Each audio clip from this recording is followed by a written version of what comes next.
In the small, quiet town of Raymond, Washington, there was a house.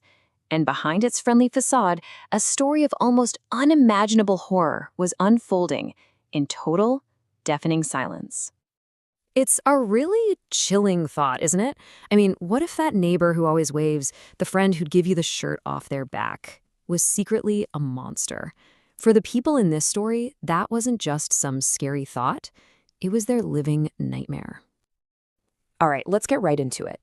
The woman at the center of this is Shelley Knotek. And to the outside world, she was perfect. Everybody thought she was kind, generous, the supportive neighbor, the hostess who would open her home to anyone who needed a place to stay. But that was just a mask. Behind closed doors, that welcoming home was a house of horrors, built on a foundation of abuse and terrifying secrets. Here's where it gets really strange.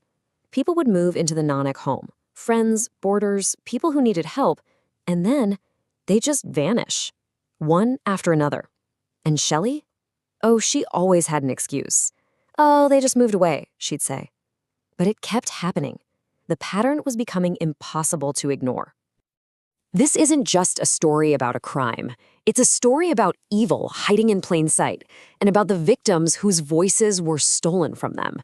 And, if you believe, like we do, that these stories have to be told, that these victims deserve to be remembered, please take a second and hit that subscribe button. It's the best way to make sure these truths are never, ever forgotten. So how did this all finally come crashing down? Well, it wasn't the police. It wasn't a suspicious neighbor. The truth came from inside the house itself. It came from the two people who had everything to lose, Shelley's own daughters. They finally reached a breaking point, realizing that the silence was killing them too. And what they had to say, it was beyond sickening. They described years of their own torment, but then they dropped the bombshell. The guests, they weren't just leaving. They were being tortured and murdered right there in the house. And the most horrific part, their own mother forced them to take part in it all, trapping them in this twisted, vicious cycle. The details that came out were just stomach-turning. It was systematic. Shelley would starve her victims to keep them weak, to keep them under her control. They were drugged, kept in a constant fog of confusion and helplessness. And the cruelty just escalated. It was sadistic. Victims were forced to jump from the roof of the house, shattering bones on the ground below. And there was absolutely no escape from the pain. In an act of just pure evil, if someone was injured, Shelley would pour bleach, literal bleach, into their open wounds, just to make sure the agony never stopped. It was all about total humiliation, about stripping away every single shred of a person's dignity. She would even force them to drink their own urine. It's just unthinkable. To really understand just how monstrous this was, we need to talk about one of the victims specifically. Her name was Kathy Loreno. She was a friend who moved in with the Knoteks and ended up becoming a prisoner. So how did this spiral from abuse into outright murder? Well, Kathy's last days lay it all out. First, the isolation and abuse. She got weaker and weaker, losing over 100 pounds. Then, after one last horrific beating, she was just left unconscious. Her death was slow and agonizing. Shelley's husband, David, found her choking to death. But did they call for help? No. Shelley immediately launched into a cover-up, threatening her own family to keep them quiet. It just makes you wonder, right? How does a person become this? Where does this kind of pure evil even come from? Well, if we look back into Shelley Knotek's early life, it seems like the seeds for this were planted a long, long time ago. Yeah, the warning signs were there from the very beginning. She was born in 1954 into a really unstable home. By the time she was just 14, she was already showing this shocking talent for manipulation, falsely accusing her own father of an awful crime. That dark talent would later find the perfect accomplice in her husband, David, a man who just seemed to go along with the horror she created. So after all those years of terror, the daughter's bravery brings everything into the light.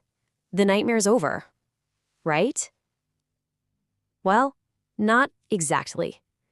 Now comes the question of justice for Kathy Loreno and all the other victims. So, for multiple acts of torture, for the lives she destroyed, how much time did Shelley Knotek actually serve?